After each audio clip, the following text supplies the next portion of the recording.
Brendan Keefe shows you how the richest county in Georgia is now facing its racist past.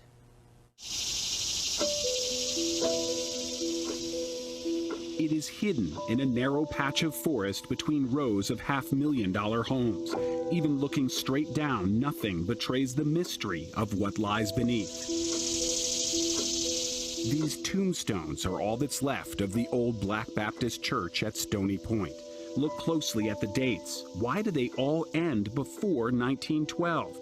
This is not evidence of promises broken, but of loved ones kept away, because the men, women, and children buried here were the only black residents of Forsyth County, Georgia, for nearly all of the 20th century. All of the Negro people had to leave.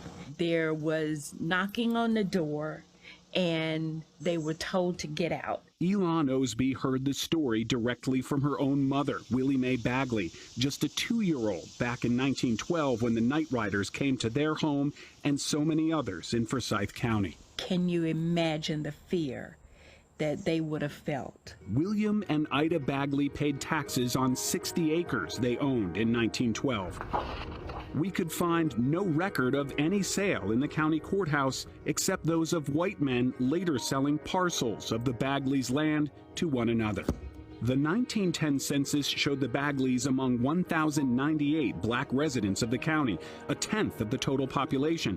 By 1920, nearly every last one of them was gone. There are these long stretches where decade after decade, the black population of Forsyth County is 0. Historical photos show only white faces after 1912. So what happened that year?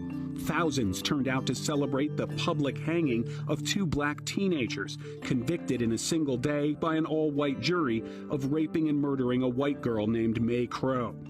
The other black suspect had already been lynched right here on the Cumming Courthouse Square. The lynching of Rob Edwards involved a very large crowd gathering outside the jail, dragging him out of the jail, beating him with crowbars, dragging his body around town behind a wagon, and then eventually his corpse is hoisted to on a telegraph pole, and everyone in the crowd takes turns shooting into his body.